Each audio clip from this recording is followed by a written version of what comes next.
నమస్తే V5 news కి స్వాగతం. నా పేరు యశ్వంత్. ముందుగా హెడ్లైన్స్ చూద్దాం.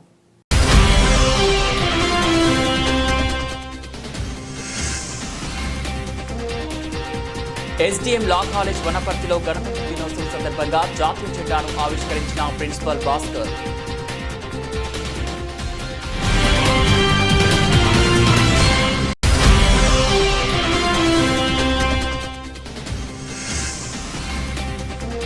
ములుగు జిల్లా వెంకటాపురం వాజేడు మండలాల్లో గణతంత్ర దినోత్సవ వేడుకలు.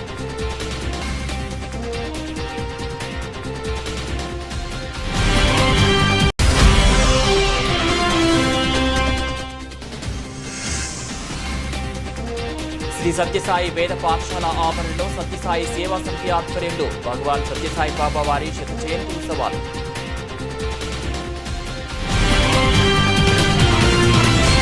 ఖమ్మం జిల్లా వైరా శాస్తానగర్లోని శ్రీ సత్యసాయి వేద పాఠశాల ఆవరణలో సత్యసాయి సేవా సమితి ఆధ్వర్యంలో భగవాన్ సత్యసాయి బాబా వారి శత జయంతి ఉత్సవాలు ఘనంగా నిర్వహించారు. 3వ రోజు శత జయంతి ఉత్సవాల సందర్భంగా దేవతామూర్తుల కళ్యాణ మహోత్సవాలు, శివపార్వతుల కళ్యాణం మహోత్సవ కార్యక్రమాన్ని వేద పండితులు, సత్యసాయి సేవా భక్తులు ఘనంగా జరిపారు.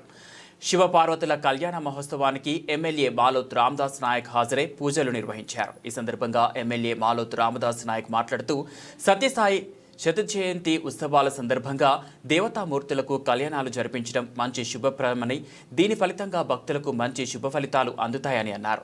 సత్యసాయి సేవకులు సేవా దృక్పథాన్ని అలవర్చుకొని పేదవారికి ఆర్థిక చేయూతను అందించాలని కోరారు. అనంతరం మహా అన్నదాన కార్యక్రమాన్ని నిర్వహించారు. కళ్యాణ మహోత్సవం కార్యక్రమంలో కాంగ్రెస్ పార్టీ నాయకులు, సత్యసాయి సేవా సమితి సభ్యులు, భక్తులు పాల్గొన్నారు.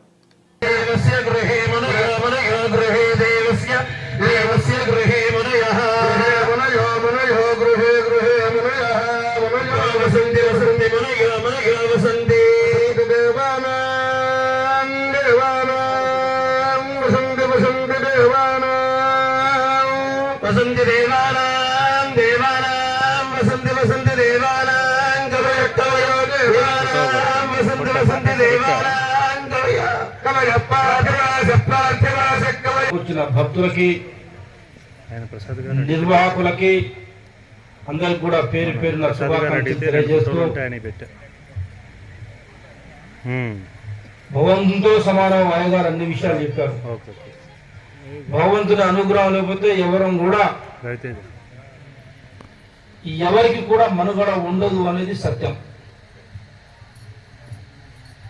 ఆస్తులున్నా ఆస్తులు లేకున్నా వీళ్ళందరం కూడా 4 రోజులు బతకాలి, ఆరోగ్యం కావాలని కోరికల దశలో మానవ జన్మ వచ్చింది అని చెప్పేసి మనం చేస్తాం. వీటన్నిటికీ ఆ దేవతామూర్తుల అనుగ్రహం, అయ్యగారుల ఆశీర్వాదం.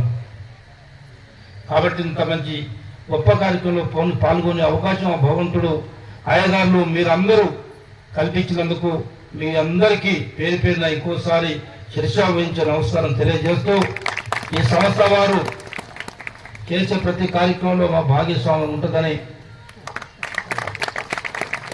మీతో పాటు మీ పక్షాన ఉంటామని, మీ చెప్పే పనిలో మీరు అనే మాటలు కూడా భాగస్వామిగా ఉంటామని చెప్పేసి సవినయంగా మనవి చేసుకుంటూ, మరి అయ్యగారు ఇంత మంచిగా ఆశీర్వదించినందుకు జన్మలో కూడా మర్చిపోమని చెప్పేసి మనవి చేస్తూ, మరి భగవంతుని సన్నిధిలో ఎంత శక్తిని ఇచ్చినా అయ్యగారు అంటే తల్లిదండ్రులు అంటే దేవుడు. మాకు అంతకంటే కోరికలు ఏమీ లేవు. మీ ఆశీర్వాదం గొప్పది. మాకు మీ సేవా సంస్థకు అందుబాటులో ఉంటూ, సేవా సంస్థ వాళ్ళు పేరు చేస్తావి చేసే దాంట్లో కూడా మా భాగస్వామ్యం ఉంటుందని చెప్పేసి మనస్ఫూర్తిగా సన్నిధిలో తెలియజేస్తూ, మరి కార్యక్రమానికి వచ్చిన మీ అందరికి కూడా మరోసారి పేరు పేరున శుభాకాంక్షలు తెలియజేస్తూ సెలవు చేసుకుంటా. జై హింద్. జై ఎమ్మెల్యే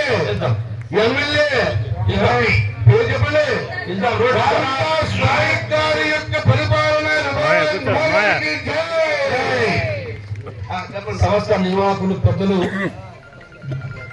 అయ్యగారుల ముందు అడుగుతున్నారు కాబట్టి, ఇప్పుడే చెప్పారు కాబట్టి తప్పకుండా రోడ్డు అడుగుతున్నారు. తప్పకుండా మరి మళ్ళా ఇప్పుడు సంవత్సరానికి వస్తారా, 6 నెలలకు వస్తారే మళ్ళా జరిపే టైంకి మీకు రోడ్డు ఇప్పిస్తా అని చెప్పి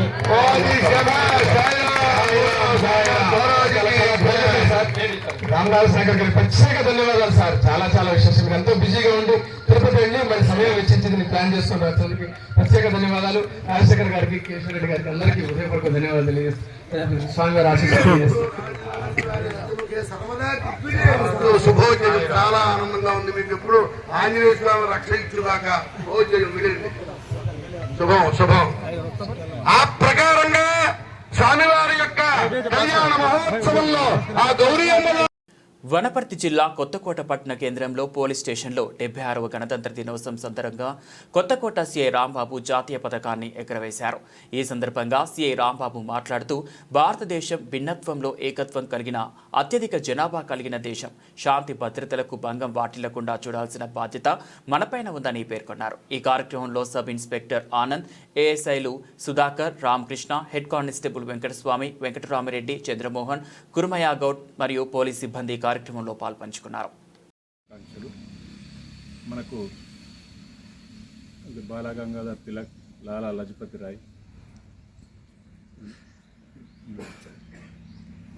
వీళ్ళందరి మరియు మన జవహర్లాల్ నెహ్రూ, మహాత్మా గాంధీ, సర్దార్ వల్లభాయ్ పటేల్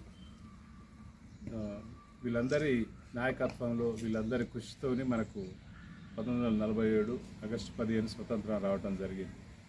తర్వాత బాబు రాజేంద్ర ప్రసాద్ అధ్యక్షతన రాజ్యాంగ పరిషత్ ఏర్పడి డాక్టర్ బిఆర్ అంబేద్కర్ గారి యొక్క డ్రాఫ్టింగ్ కమిటీ అధ్యక్షుడిగా వారి యొక్క నేతృత్వంలో మన యొక్క రాజ్యాంగాన్ని మన ఎస్ఐ గారు చెప్పినట్టు 2 సంవత్సరాల 11 నెలల 18 రోజులు దాన్ని సమయాన్ని వెచ్చించి ఎన్నో రకాల గ్రంథాలని మన యొక్క భారతదేశము భిన్నత్వంలో ఏకత్వం, విభిన్న జాతులు, విభిన్న మతాలు, కులాలు ఉన్నాయి కాబట్టి రకరకాల ప్రాంతాలు ఉన్నాయి కాబట్టి వీటన్నిటికి తగ్గట్టుగా రాజ్యాంగాన్ని రూపకల్పన చేయడం జరిగింది. అందరికి కూడా సమానమైనటువంటి స్వేచ్ఛ, హక్కులు అందరికీ ఉండే విధంగా, ఎవరు కూడా ఇందులో నష్టపోకుండా వాళ్ళ యొక్క ఆచార వ్యవహారాలు దెబ్బతినకుండా ఉండే విధంగా దీన్ని తయారు చేయడం జరిగింది.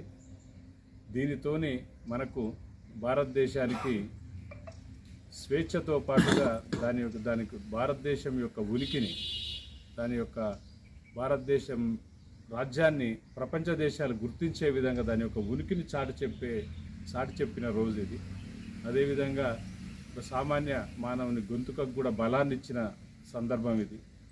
అదేవిధంగా మనందరం కూడా మనకు ఏదైతే ఇన్ని విభిన్న జాతుల అన్నిటి కూడా కలిపి ఒక తాటి మీద భారతదేశం జాతీయవాదంతో ముందుకు తీసుకుపోవడం కోసం సామ్యవాదం, లౌకికవాదాన్ని ఏదైతే మన రాజ్యాంగంలో పొందుపరిచిందో ఆ భావాలని మనం క్షుణ్ణంగా అర్థం చేసుకోవటం, దాంట్లో ఎవరికి కూడా నష్టం జరగకుండా చూడటం మన పని.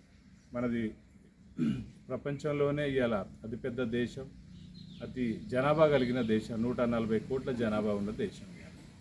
140 కోట్లు ప్రజలు ఉన్నప్పుడు వాళ్ళని మనము శాంతి భద్రతలతో ఉండే విధంగా చూడటం మన పని.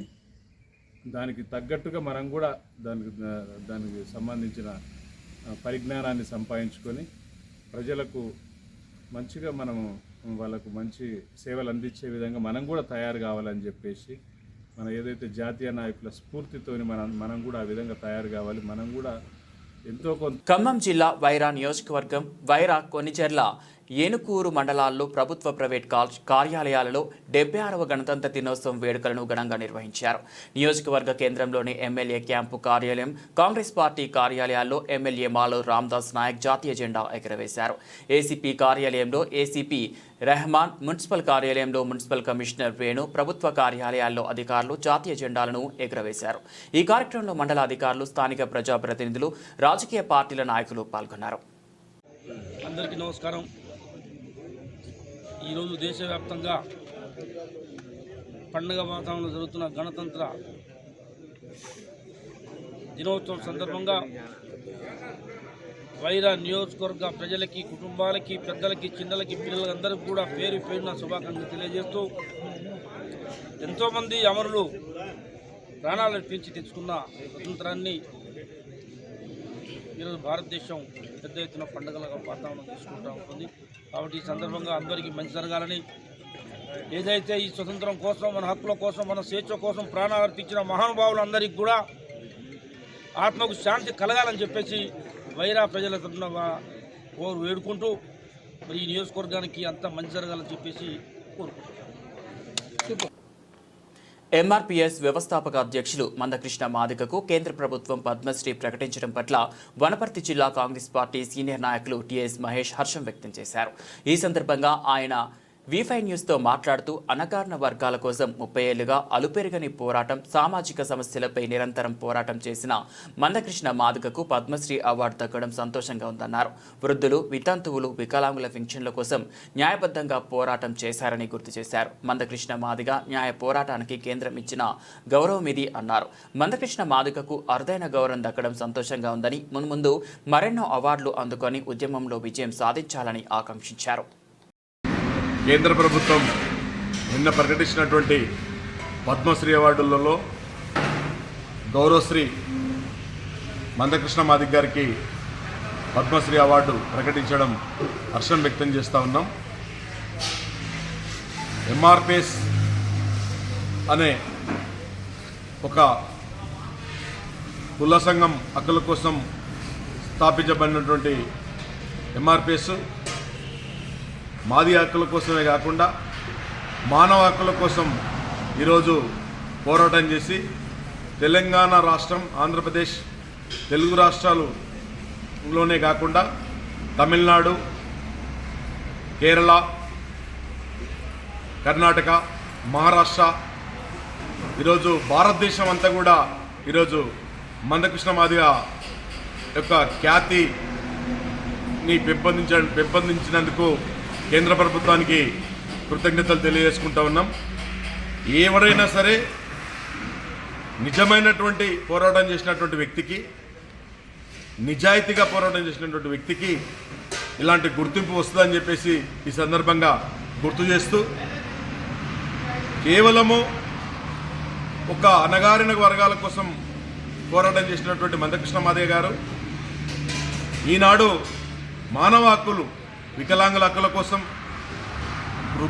వృద్ధుల కోసం, వితంతువుల కోసం, ఒంటరి మహిళల కోసం, రేషన్ బియ్యం కోసం, చివరికి చిన్నపిల్లల గుండె జబ్బుల కోసం పోరాటం చేసి భారతదేశంలో ఈరోజు రాజీవ్ ఆరోగ్యశ్రీ అనే పథకానికి నాంది పలికినటువంటి వ్యక్తి ఎవరైనా ఉన్నారంటే అది మందకృష్ణ మాదిగనే అని చెప్పేసి ఈ సందర్భంగా మీ యొక్క మీడియా ద్వారా తెలియజేసుకుంటా ఉన్నా. ఆయనతో పాటు నేను కూడా ఆయన కార్యవర్గంలో పనిచేసినందుకు చాలా గర్వపడతా ఉన్నా. దాదాపు 14 సంవత్సరాలు సుదీర్ఘంగా కృష్ణమాదిగ గారి యొక్క ఆలోచన విధానాన్ని ఆయన ఎక్కడ ఏ పిలుపిచ్చినా తూచా తప్పకుండా పాటించి ఆయనతో పాటు పనిచేసినందుకు ఈరోజు ఆయనకి అవార్డు దక్కడం చాలా అభినందనీయం అని చెప్పేసి కూడా ఈ సందర్భంగా తెలియజేస్తున్నా. అదేవిధంగా మరెన్నో అవార్డులు రావాలని, అన్నకు మరెంతో ఖ్యాతి రావాలని చెప్పేసి కోరుకుంటూ, ఎక్కడో గ్రామంలో, మారుమూల కుగ్రామంలో ఉంటున్నటువంటి మాదిగ దండోరా అనేటటువంటి సంఘాన్ని ఈరోజు భారతదేశం అంతా కూడా వ్యాప్తింపజేయడానికి మానవ హక్కుల దండోరాగా మార్చి భారతదేశం అంతా ఉన్నటువంటి అందరి హక్కుల కోసం పోరాడుతున్నటువంటి మహానేత ఎవరు ఉన్నారంటే ఈ యొక్క భారతదేశంలో ఇప్పుడు ఉన్నటువంటి పరిస్థితుల్లో బాబాసాహెబ్ అంబేద్కర్, బాబు జగ్జీవన్ తర్వాత మందకృష్ణ మాదిగనని కూడా గర్వంగా చెప్పగలుగుతున్నాయి ఈనాడు.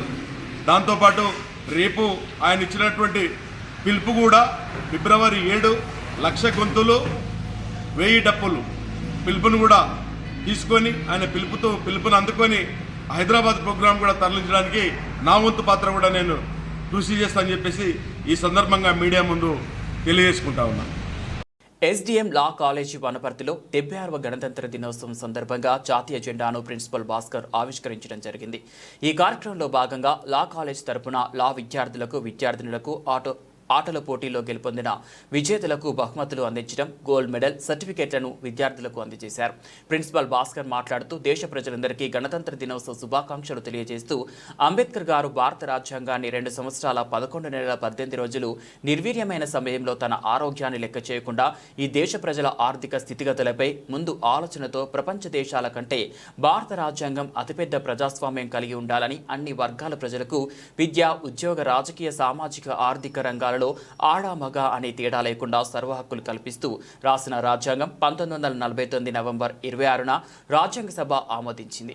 1950 జనవరి 26న భారత రాజ్యాంగం అమల్లోకి వచ్చింది అన్నారు. ఈ కార్యక్రమంలో ప్రొఫెసర్లు, లా విద్యార్థినులు తదితరులు పాల్గొన్నారు. మననం చేసుకోండి చాలు, సపట్లు ఎందుకంటే మన సపట్లంత దూరం పోగానే మననం చేసుకునేది మన బాధ్యత. ప్రతి ఒక్కరు ప్రస్తుతానికి ఉన్న భారతదేశంలో కుల వ్యవస్థ, జాతి వ్యవస్థ చాలా ఇబ్బంది పెడుతుంది. కానీ ఆ రోజు ఇదే డాక్టర్ బిఆర్ అంబేద్కర్ నా కులం గొప్ప, నేనే గొప్ప అని అనుకుంటే ఈ రోజు ఆ రాజ్యాంగం లేదు. భారత రాజ్యాంగం రాయడం ఇప్పటి ఎవరి వల్ల కాదు. ప్రస్తుతానికి రాజ్యాంగం ఇంప్లిమెంట్ చేయక ఇదే పాకిస్తాన్ ఎంత చతికిల పడుతుందో మనం చూస్తున్నాం. ఇదే రాజకీయ ఎంత వ్యవస్థగా ఉందో ఇజ్రాయెల్ మనం చూస్తున్నాం. భారత నిర్మాణం ఏ దేశ నిర్మాణమైనా రాజ్యాంగం మీద ఆధారపడి ఉంటుంది. ఆ రాజ్యాంగం రాయనికి చేతగానులు ప్రతి ఒక్కరు దద్దమలైతే నా వల్ల అవుతుందని చెప్పేసి రాసిచ్చిన మహనీయుడు డాక్టర్ బిఆర్ అంబేద్కర్. నేనే గొప్ప, నా జాతి మాత్రమే గొప్ప అనుకునే ఈ రోజు భారత రాజ్యాంగం లేదు, భారత రాజ్యాంగంలో మనం లేదు. శాసనాలు అమలు చేయాలన్నా, ఒక వ్యవస్థను ఇంప్లిమెంట్ చేయాల్సిందా, దానికి కావాల్సింది రాజ్యాంగమే. ఎందుకు తెలుసా? రాష్ట్ర శాసనాలను కట్టుబడి ఉండాలి. తను ఎంత తోపైనా, తను ఎంత మహనీయుడైనా, రాజకీయంగా ఆర్థికంగా ఎంత శక్తులున్నా రాజ్యాంగం చెప్పినట్టు వినాల్సింది. అది భారత రాజ్యాంగం. ప్రపంచంలో 3వ వ్యవస్థ మనది. ప్రపంచంలో 3వ వ్యవస్థ నెంబర్ 1 అమెరికా. అయితే ఇదే ఇంగ్లాండ్ రాసించిన ఇదే రాజ్యాంగాన్ని 1934లో గవర్నమెంట్ ఆఫ్ ఇండియా యాక్ట్ మనం ఇప్పటికీ ఇంప్లిమెంట్ చేస్తే ఇదే అమెరికా, ఇదే జర్మన్ దాన్ని తీసేసింది. అది వాళ్ళ ఘనత. తీసేసినారు. బ్రిటిష్ వాళ్ళు ఏదైతే ఆర్టికల్స్ ఇచ్చినారో మా వల్ల మేము కూడా తయారు చేసుకుంటామని రాసిస్తేనంటే భారతదేశంలో రాసిచ్చిన ఆర్టికల్స్ తీయడం అంత సులువు కాలేదు, అంత కఠినంగా రాసిచ్చినారు. ఎందుకంటే భారతదేశంలో ఉన్న రాజకీయ నాయకులు కావచ్చు, భారతదేశంలో ఉన్న కుల వ్యవస్థ కావచ్చు, భారతదేశంలో ఉన్న జాతి వ్యవస్థ అంత దృఢంగా ఉంది. దాన్ని మార్చలేకపోయింది. అది భారతదేశం యొక్క దుర్దినం అనొచ్చు. దాన్ని 1930 మనకు స్వతంత్రం వచ్చింది 1947, 1936, 30లోనే మన భారతదేశం గురించి రాసిచ్చినట్టే వాళ్ళెంత మేధావులై ఉండొచ్చు, వాళ్ళ ముందు చూపు ఎంత బ్రహ్మాండంగా ఉండొచ్చు. అదే ముందు చూపు మనకి ఎందుకు ఉండకూడదు? చాలా మంది సార్ నేను ఆల్రెడీ పార్ట్ టైం జాబ్ చేస్తున్నాను సార్. పార్ట్ టైం జాబ్ చేయడం కాదు, అదే ఫుల్ టైం దీనికి కేటాయించవచ్చు కదా లాకి. సార్ నేను పార్ట్ టైం చూస్తున్నాను, మీరు లాను పార్ట్ టైం గా చేయాల్సింది. ఫుల్ టైం చేసేసారంటే నీ నిర్మాణం మారుతుంది కదా, నీ భవిష్యత్తు నిర్మాణం మారుతుంది కదా. వేరే వాళ్ళ మీద ఆధారపడి ఉండాల్సిన పరిస్థితి మనకు రాదు కదా. దానికి ఎగ్జాంపులే కదా మన డాక్టర్ బిఆర్ అంబేద్కర్ నుంచి మాట్లాడుతున్నది. డాక్టర్ బిఆర్ అంబేద్కర్ రాసిన రాజ్యాంగాన్ని భారతదేశం మొత్తం చదువుతున్నప్పుడు మన నిర్మాణం గురించి మనకెందుకు చేయకూడదు? ఓకే, మన భవిష్యత్తు నిర్మాణాన్ని మనం ఎందుకు నిర్మించుకోకూడదు? సార్ నేను పార్ట్ టైం చూసుకుంటున్నాను సార్, ఆల్రెడీ నాకు వేరే జాబ్ ఉంది సార్ పక్కన. ఆ జాబ్ చిన్న జాబ్, అది నీకు ఉపయోగపడని జాబ్ అది. కానీ ఇదే వకీల్ స్థానం భవిష్యత్తు నిర్మాణాన్ని, నీ స్థానాన్ని, నీ గౌరవాన్ని కూడా ఉంచుతుంది కదా ఒక స్థానంలో. అది ఎందుకు అర్థం కావట్లేదు? యాదాద్రి భువనగిరి జిల్లా వలిగొండ మండల పరిధిలోని నాతలగూడెం గ్రామంలో ప్రజా పాలనలో 4 సంక్షేమ పథకాలు శ్రీకారం కార్యక్రమానికి వచ్చిన తెలంగాణ రాష్ట్ర నీటిపారుదల శాఖ మరియు పౌర సరఫరాల శాఖ మంత్రులు ఉత్తమ్ కుమార్ రెడ్డి పాల్గొని ప్రారంభించి ఆయన మీడియాతో మాట్లాడుతూ గత 10 సంవత్సరాల నుంచి రేషన్ కార్డుల కోసము, ఇండ్ల కోసము, సంక్షేమ పథకాల కోసము ప్రజలు ఎదురు చూసినా టీఆర్ఎస్ ప్రభుత్వం పట్టించుకోలేదని, ఇప్పుడు కాంగ్రెస్ ప్రభుత్వం వచ్చినాక నిజమైన అర్హులకు సంక్షేమ పథకాలు వస్తాయని, టీఆర్ఎస్ వాళ్ళ మాటలు, బీజేపీ వాళ్ళ మాటలు నమ్మి మోసపోవద్దని, ఇంకా ఎవరైనా అర్హులు ఉంటే దరఖాస్తు చేసుకోవచ్చని మాట్లాడినారు. ఈ కార్యక్రమంలో ఎంపీ శ్యామల, కిరణ్ కుమార్ రెడ్డి, ఎమ్మెల్యే కుటుంబం Anil Kumar Reddy, collector Hanumantharao, RDO, MRO, MDO, అధికారులు మరియు కాంగ్రెస్ పార్టీ మండల నాయకులు, జిల్లా నాయకులు పాల్గొన్నారు.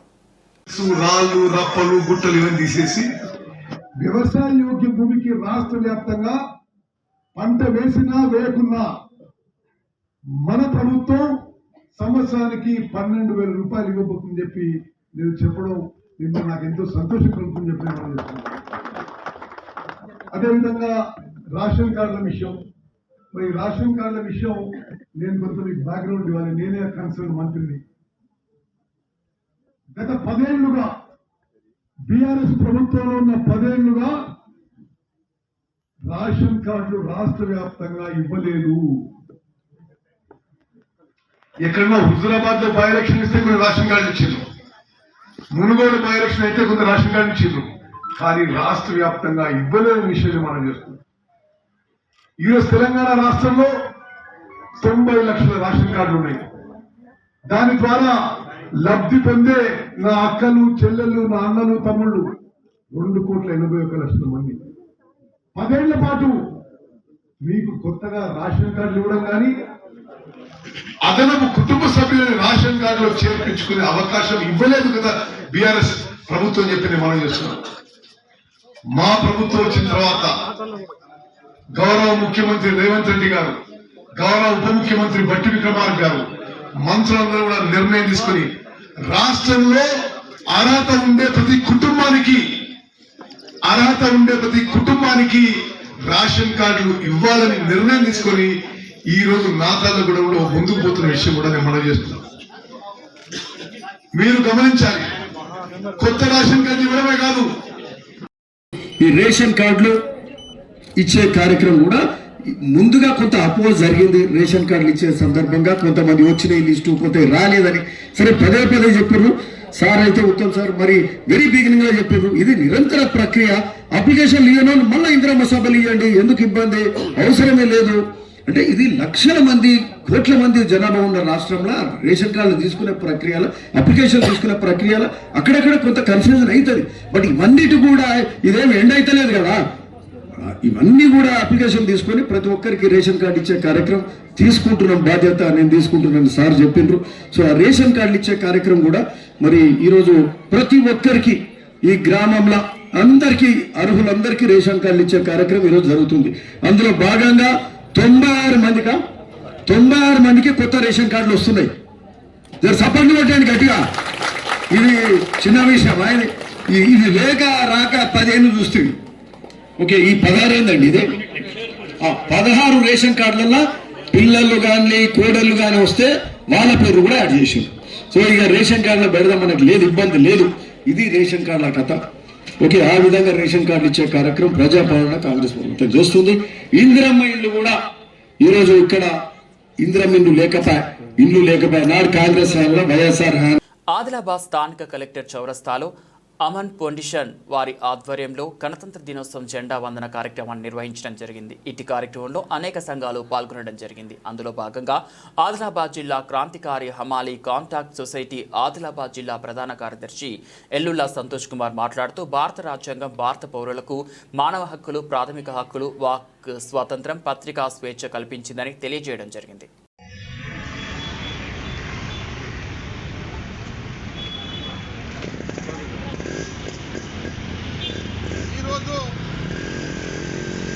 భారత గణతంత్ర దినోత్సవం సందర్భంగా క్రాంతికారి అమల్ యూనియన్ తరపున యావత్ భారతదేశ రాష్ట్ర జిల్లా ప్రజలందరికీ గణతంత్ర దినోత్సవ శుభాకాంక్షలు తెలియజేస్తున్నాము. ముఖ్య ఉద్దేశం ఏంటంటే భారతదేశానికి 1940లో స్వాతంత్రం వచ్చిన నిరంకుశ పాలన కొనసాగుతూనే ఉంది. స్వేచ్ఛ స్వాతంత్రము భారతదేశ ప్రజలకు లేకుండా పోయిందా.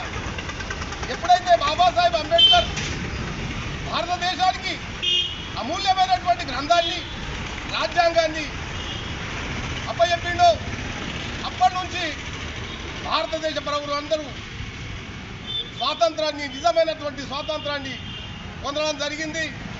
వాక్ స్వాతంత్రము, ప్రాథమిక హక్కులు, ఇవి భారతదేశంలో అమలు చేయడం జరిగింది. ముఖ్యమైనటువంటి విషయం ఏంటంటే ముందు వాక్ స్వాతంత్రం లేకుండే ఎప్పుడైతే 19వ ఆర్టికల్ అండర్ సెక్షన్ 1A ఈ ఆర్టికల్ ఏదైతే ఉన్నదో ఇది భారతదేశం లోపల ప్రతి పౌరుడికి గొప్ప బలాన్ని ఇచ్చింది. ఇదే వాక్ స్వాతంత్రం, ఇవాళ పత్రికా స్వేచ్ఛ, వాక్ స్వాతంత్ర స్వేచ్ఛ ఉన్నదంటే ఈ యొక్క ఆర్టికల్ గొప్పతనమే. గత 50-70 ఏళ్ల నుంచి ఈ ఆర్టికల్ని తుంగలు నొక్కే ప్రయత్నం చేసింది, కానీ దీన్ని భారతదేశ ఏ దుష్ట శక్తులు కూడా దీన్ని తీయడానికి సంకోచిస్తున్నాయి. కాబట్టి ఇది ఒక గొప్ప ఆర్టికల్. ఇది ఇలా భారతదేశ పౌరులందరూ కుల మత లింగ వర్గ భేదాలు లేకుండా స్వేచ్ఛా స్వాతంత్రంతో ఇక్కడ వెళ్తున్నారంటే ఈ యొక్క ఆర్టికల్ యొక్క గొప్పతనం ఇది. ఈ ఆర్టికల్ని యావత్ భారతదేశ ప్రజానికం కాపాడుకోవాల్సినటువంటి విషయం. ముఖ్య విషయం ఏంటంటే ఈరోజు అమాలి సోదరులు ఈ ఆదిలాబాద్ జిల్లా వ్యాప్తంగా ఒక 10,000 మంది ఉన్నారు. వీళ్ళ యొక్క ఉపాధి కొరకు పోరాటం చేస్తున్నారు. గత కొన్ని ఏళ్ల నుంచి ఎందరో నాయకులు వచ్చి పోయినరు, కానీ వీరికి ఉపాధి కల్పించే ధోరణి ఏ నాయకుల దగ్గర లేదు. అయినా పోరాటంలో భాగంగా ముఖ్యమైనటువంటి నాయకులు కొందరు మాకు హామీ ఇవ్వడం జరిగింది. ఈ యొక్క అమలులకు కార్మికులకు పని కల్పిస్తామని చెప్పేసి వారి కొరకు మేము ధన్యవాదాలు తెలియజేస్తున్నాము. కానీ ఇంకో విషయం ఏంటంటే ఇచ్చిన మాట నిలబెట్టుకోవాలని చెప్పేసి మేము వారికి తెలియజేస్తున్నాము. ఒకవేళ ఇచ్చిన మాట నిలబెట్టుకోలేని పరిస్థితిలో ఆదిలాబాద్ జిల్లా లోపల 10,000 కార్మికులు ఉన్నారు, 10,000 మంది అమాలి కార్మికులు ఉన్నారు. ఇప్పుడు వీరి యొక్క బలాన్ని మేము చూపిస్తామని చెప్పేసి తెలియజేస్తున్నాము.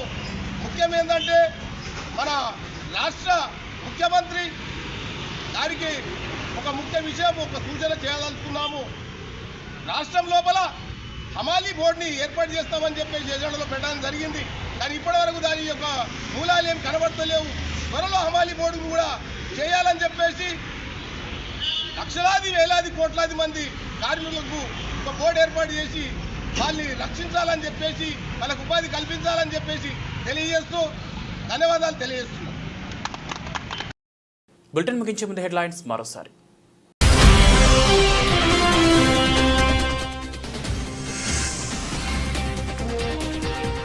ఎస్డిఎం లా కాలేజ్ వనపర్తిలో గణతంత్ర దినోత్సవం సందర్భంగా జాతీయ జెండాను ఆవిష్కరించిన ప్రిన్సిపల్ భాస్కర్.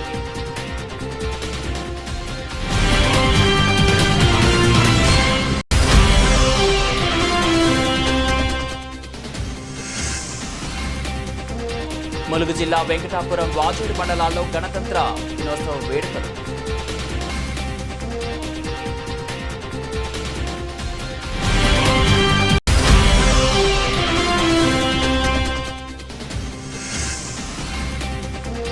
శ్రీ సత్యసాయి వేద పాఠశాల ఆవరణలో సత్యసాయి సేవా సమితి ఆధ్వర్యంలో భగవాన్ సత్యసాయి బాబా వారి శత జయంతి ఉత్సవాలు.